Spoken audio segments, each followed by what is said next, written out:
Hi, everybody. Good morning, good evening, good afternoon. Welcome back. So today's lesson is going to be about the different types of real estate ownership. This is one of the hardest things to remember, and they will have a lot of questions on the test for this. So you may need to watch it more than once. Take screenshots. I'm going to be disappearing, but you will hear me in the background. Thank you. Okay, meet Sir Jay. Sir Jay has just purchased his first home. He owns it. Nobody else does. No one else can tell him what to do with his house. No one shares his house with him, and nobody holds interest in the house, except his lender, of course. What ownership type describes Sir Jay's situation? I want to say Tennessee in common, but we're going to go through these little resources over here and make sure. Nope. Tennessee by entirety. Oh, try again. Let's try again. Tennessee by entirety. No, still got it wrong. Okay, let's go over here and look at our resources. Okay, these are all the different types of ownerships. There's a lot of them, so you may need to review this more than once. Estate and severalty. Sounds like several, so don't let that fool you. The root word sever means one person owns the property. Oh, there's our answer. One person owns the property. That's a good way of remembering it. The root word is sever. All other interests are severed. Okay, sever ties. So he owns it by himself. Estate and severalty. There you go.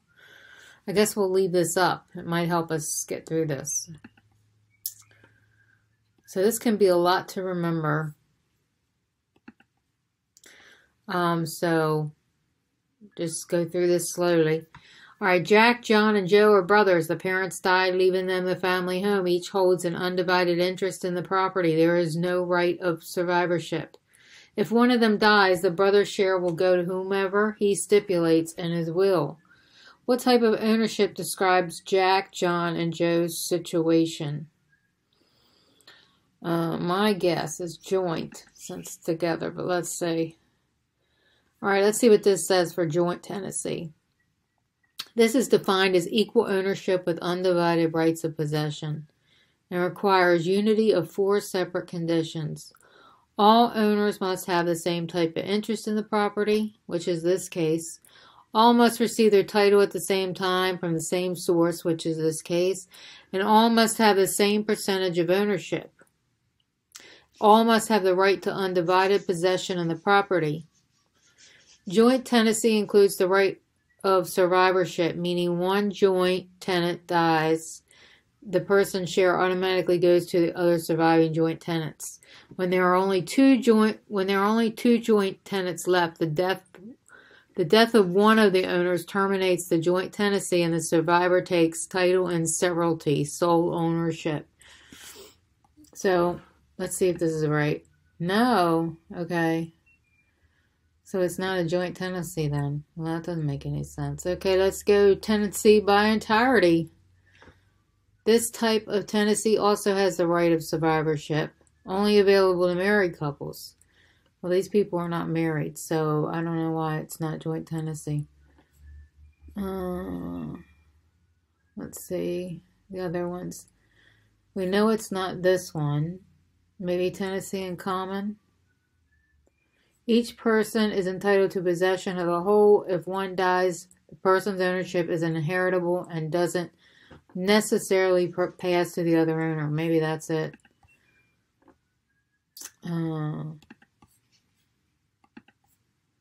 Okay, that's the correct answer.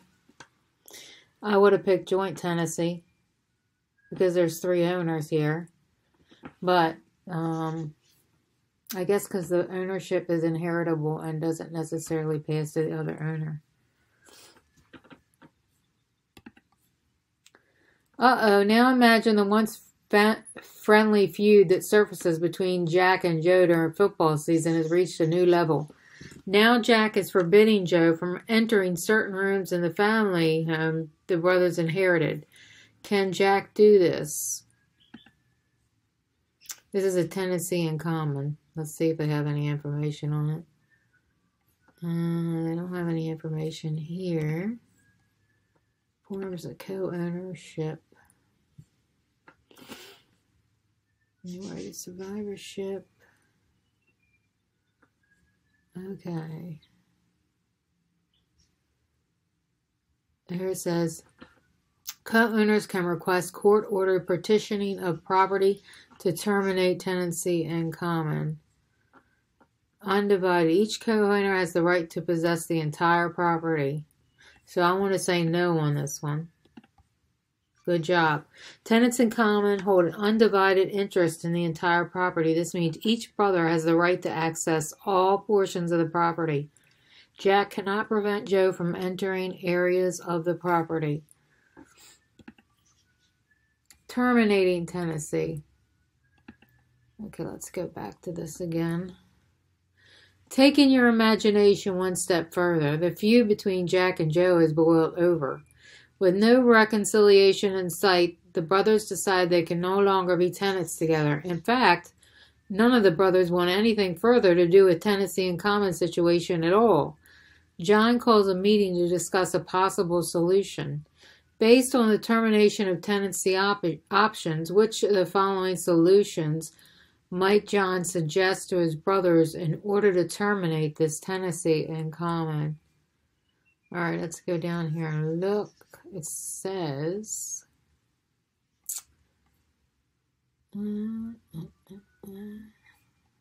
right of survivorship.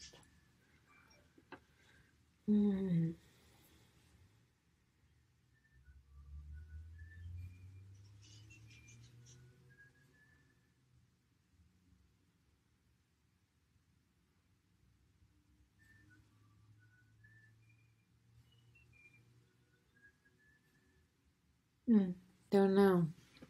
All right, I think, let's guess, partition, have the property partitioned. Oh my gosh, okay. It says it over here that they can request court-ordered partitioning of property to terminate the tenancy in common. So that might be the only way of doing it. Each would receive title to his own portion of the property. If the property can't be equitably split, the court may order the property to be sold and divide the proceeds from the sale accordingly. The rivalry, I can't speak, between Jack and Joe seems so petty in light of Joe's recent passing. Not at Jack's hand, thank goodness. Who receives Joe's share?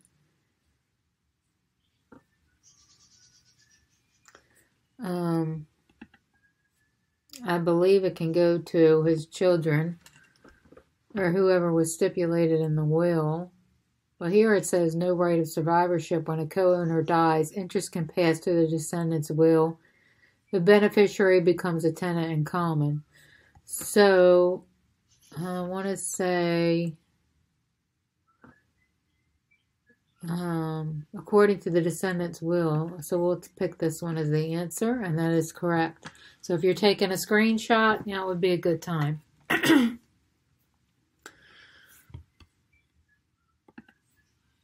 Tenancy in common will also be created when two or more people who aren't married to one another buy a property through a deed and don't state an ownership type. The default then is tenancy in common. Any tenants may sell the tenant's share without asking the other tenants in common for their permission. Tenants in common don't necessarily have equal interest in the property. Oh, we're missing our little brochure here. Okay, here we go. Thelma, Sydney, and Shirley meet at the Crusty Acres Retirement Center. What a name, Crusty Acres. That makes me want to retire. Tired of unsalted oatmeal and 8:30 p.m. curfew, they decide to ditch the joint, pool their resources, and buy a happening little condo uptown. Because they want to ensure that no one is displaced from the condo in the event of the owner's death, they decide to hold title in such a way that if any of them dies, the other own the deceased person's share. How would they hold title? My guess is joint tenancy, but let's see. Joint tenancy includes the right of survivorship when a joint tenant dies. So I think it's joint. Let's try it out and see. And we got it. They're joint tenants.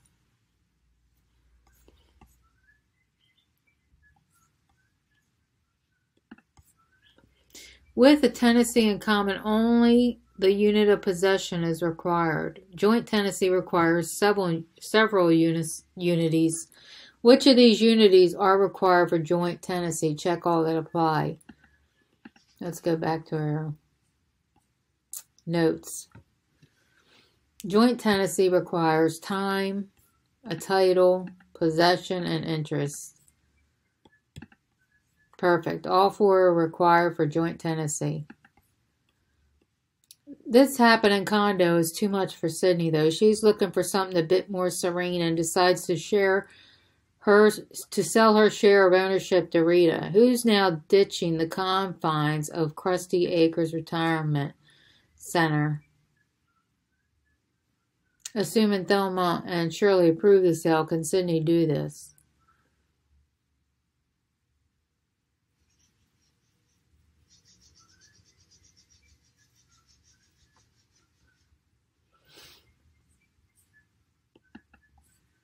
Can Sydney do this? I don't think so. I think you have to get approval from everybody. Actually, Sydney can sell her share to Rita. Rita won't become a joint tenant with Thelma and Shirley, though. Instead, Rita is going to be a tenant in common. Boy, that's confusing. So a tenant in common.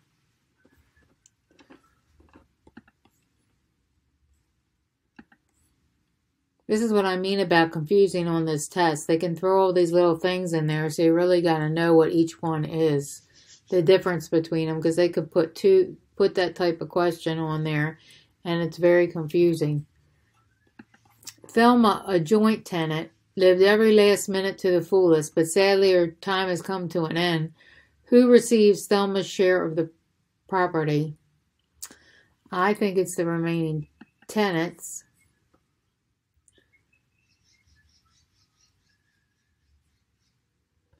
Joint tenancy includes the right of survivorship. When a joint tenant dies, interest passed to the other joint tenants. When there are only two joint tenants left, the death of the owner terminates the joint tenancy and the survivor takes title and severalty.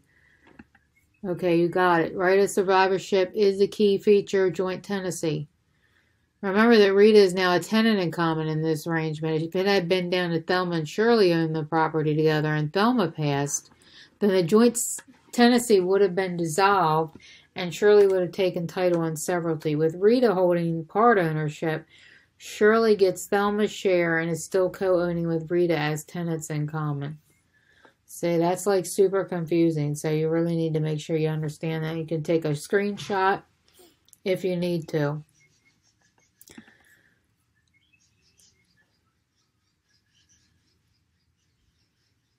Okay, so that we'll move on to the next lesson, which is Forms of Real Estate Ownership Part 2. I guess it'll be trust next. No, it's not going to be trust yet. Okay, so we'll be continuing with this. Thank you for watching. Stay tuned for the next lesson.